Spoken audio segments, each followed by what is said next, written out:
Ini masih soal sindir-sindiran lewat video ya. Jadi antara Farel dengan Bupati Purwakarta. Jadi Om Jen itu dianggap telah menonton videonya Mas Farel ini itu dengan setengah-setengah. Jadi tidak full gitu ya. Pada akhirnya miskomunikasi di sini. Nah, sekarang itu berlanjut lagi. Mas Farel langsung menanggapi soal Om Jen yang menantang supaya Mas Farel bisa datang langsung ke lapangan. Seperti apa videonya? Biar kita nggak setengah-setengah. Langsung aja. Assalamualaikum warahmatullahi wabarakatuh. Halo teman-teman semua.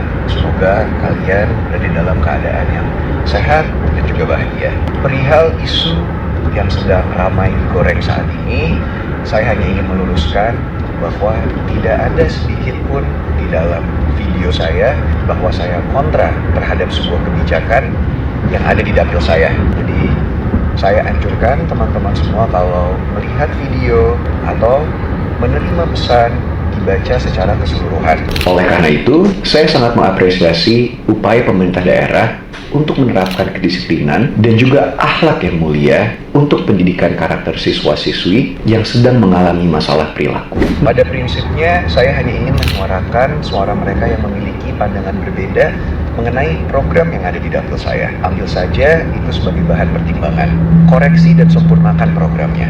Saya kira saat ini kita tidak perlu berkompetisi di sini untuk menunjukkan siapa yang paling kerja, karena semua sudah ada porsinya masing-masing. Jadi kalau ada satu atau dua pihak yang merasa tersinggung, saya anggap mungkin mereka lagi banyak pikiran. Tapi jika saya rasa itu semua sudah dilengkapi oleh kepala-kepala daerah yang merasa tersinggung, good job, best of luck. Dan jika saya diundang, terutama yang ada di dapil saya, dengan senang hati saya akan hadir untuk melihat secara langsung seperti apa program itu. Jadi ditunggu undangannya ya. Satu hal. Saya pengen tahu apakah anggota DPR itu kalau misal mau berkunjung ke bawah, ke masyarakat, apakah harus diundang dulu? Coba kita lihat.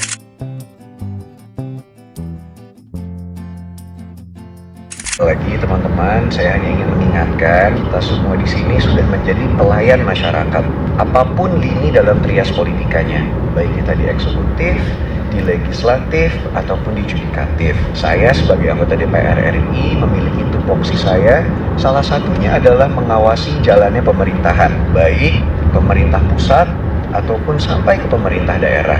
Jadi saya juga berharap bagi teman-teman yang sekarang sudah menjabat atau menjadi pejabat untuk tidak anti kritik terhadap siapapun, baik masyarakat ataupun wakil rakyat, yang memang tugas kita adalah mengawasi jalannya pemerintah. Karena saya rasa ini untuk kita semua. Saya tidak menyindir satu atau dua pihak.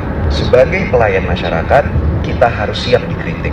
Kalau tidak mau dikritik, merasa selalu paling benar, tidak usah jadi pejabat. Have a good day semuanya. Assalamualaikum warahmatullahi wabarakatuh. Aduh, sama-sama pejabat. Saya ketika bikin konten soal pejabat-pejabat ini jadi mengerti loh teman-teman ya. Kalau misal dikritik itu baper, nggak usah jadi pejabat. Yang satunya mengkritik ulang, ya jawabannya pun sama. Gimana ya? Kayak gitu ternyata ya. Oke, gimana sih tanggapannya Om Jen dengan video Mas Farel ini? Itu dilanjutin. Om Jen juga menanggapi soal ini. Mari kita lihat penjelasan dari Om Jen, Bupati Purwakarta. Saya udah tonton ya dari awal sampai akhir. Saya nggak lihat sepotong-sepotong. Ya tujuannya dia itu benar, tapi dia kurang referensi gitu aja. Makanya saya bilang turun ke langsung karena kurang referensi. Kan gitu. Jadi kalau misalnya dia turun langsung, dia kan nanti akan tahu nih penyebabnya apa nih, kenapa dia dibawa ke barak militer, ya kan? Kenapa, masalahnya apa? Dia tanya nih orang tuanya satu-satu, ya kan? Terus setelah tanya orang tuanya satu-satu, tanya dia sekolah, pihak sekolahnya seperti apa. Nah setelah itu dia datang ke barak militer, sampai ke barak militer, langsung dia lihat model pembinaannya itu seperti apa. Nah supaya apa? Supaya dia nggak gagal paham. Itu yang saya maksud. Jadi kalau dia nggak gagal paham, itu nanti ketika rapat di Komisi 10, regulasi yang dia tentukan itu tepat gitu loh, ngambil keputusannya. Ya kan?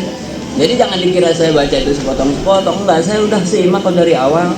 Nah, dia mengapresiasi bahwa pendidikan karakter itu bagus yang sudah dilaksanakan. Yang kedua, nah military approach kan, ya kan, terus yang dia bahas itu, terus dia sampaikan juga jangan sampai kemudian kalau dia kalau dia nggak turun langsung, Jangan-jangan konsep pikiran military approach dia dengan pembinaan pelajar di barak militer yang kita lakukan berbeda, ya kan? Nah karena berbeda, nanti akan bikin kegaduhan. Lagi yang bikin kegaduhan itu bukan tanggapan saya, bukan. Jadi kan bisa jadi itu berbeda karena nggak terjun langsung. Nah terus kemudian juga kan dari apa yang dia bahas itu kan dia merujuk pada apa itu Undang-Undang Pendidikan Nasional ya tahun 2003. Ya kan dia lupa, dia harusnya kan lihat pasal 8, pasal 9 harusnya. Ya kan? Ini harusnya lihat di situ ketika kita membahas persoalan pendidikan berkarakter. Nah terus di situ juga disebutkan perlu keterlibatan, betul keterlibatan semua pihak. Makanya agar biar nggak gagal paham, turun langsung dilihat gitu loh. Saya lebih suka begini. Saya dari Dapil Jabar 7, kebetulan itu adalah dapil saya. Saya sudah turun langsung, saya lihat. Nah ini ada kekurangan dan ini masukannya ini. Iya kan? Untuk menangani pelajar-pelajar yang pembunuh pembinaan khusus yang dibawa ke barak militer, nah ini masukannya saya karena seharian sudah ikutin. Atau misalnya sebaliknya, saya sudah ikutin, saya sudah datang seharian di sana, saya sudah lihat model pembinaannya dan ini adalah cocok, tidak cocok karena bertentangan misalnya. Harus diganti dengan metode lain yang lebih tepat. Nah ini metodenya, lebih suka begitu, jadi langsung kepada permasalahan, gitu loh. Jadi mungkin ya tujuannya juga baik, tapi referensinya kurang, jadi akhirnya jadi wacana kan? Iya. Sudah ada komunikasi lagi? Ya belum. Ya cuman saran saya nih ke Mas Farel, ini kan dia Komisi 10. Nanti kan dia akan membahas regulasi ini kan dengan semua stakeholder. Nah turun dulu lah sebelum dia bahas, biar nanti nggak mengambil keputusannya itu nggak salah. Gitu. Yang saya khawatirkan tuh ngambil keputusan nggak salah. Kita nggak pernah lagi kritik, kita nggak pernah lagi masukan. Sudah perlu masukan sebanyak-banyaknya. Kita lagi cari model gimana penanganan masalah-masalah yang dihadapi oleh pelajar-pelajar kita. Itu loh. Paham ya?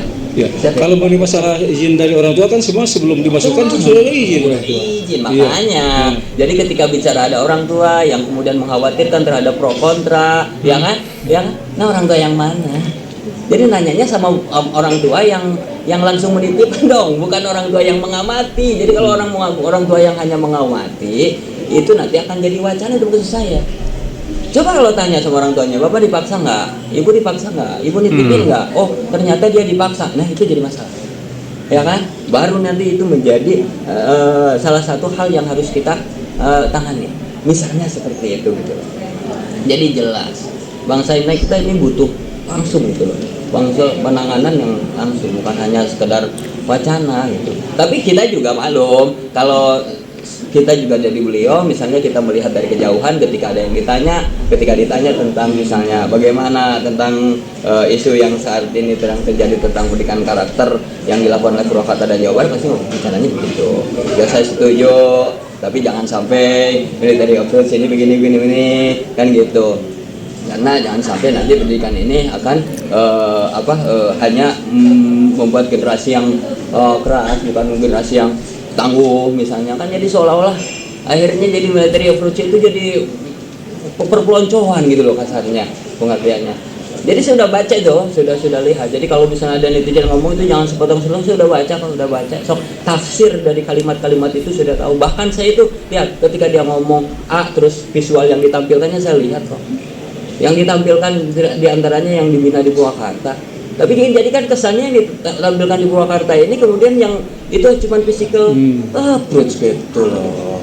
Ya, makanya Mas turun aja lihat ke sini bareng-bareng sama Om Jen, nanti Mas lihat langsung, nanti kasih masukan yang positif kasih masukan apa perbaikan yang harus kami lakukan. Atau misalnya kalau menurut pandangan Mas juga, ini nggak boleh dengan cara seperti ini misalnya. Oke lah, udah cukup lah ya penjelasan dari Om Jen soal video yang sempat dibuat sama Mas Farel, anggota DPR RI Komisi 10. Ya, sebenarnya beliau itu mendukung soal itu, tetapi ada beberapa yang menurut saya itu miskomunikasi, dan videonya sudah ada lengkapnya seperti apa. Silakan bisa tonton video sebelumnya. Dan sekarang saya tuh pengen melihat apakah kelanjutannya itu ada gitu. Pernah dicontohkan juga sama Kang Deddy Mulyadi pada saat jadi anggota Dewan atau anggota DPR DPR RI pada saat itu, Kang Deddy Mulyadi juga banyak turun ke jalan gitu ya. Artinya saya kepengen tahu gitu, apakah anggota DPR RI itu ketika turun ke jalan, ngelihat langsung gitu ke masyarakat itu perlu undangan resmi gitu, yang dikatakan sama Mas Farel tadi yang ada di video, bahwa kita tunggu ya undangannya, kan seperti itu. Jadi seolah-olah Mas Farel tidak bisa tanpa ada undangan, jadi harus ada undangannya dulu baru bisa turun. Dan semua kesimpulannya bisa, apakah teman-teman seirama dengan Mas Farel, apakah teman-teman juga seirama dengan Om Jen, itu semua hak kalian teman-teman ya. Oke lah, saya Gusti Rival di Val FM, sekian aja dulu.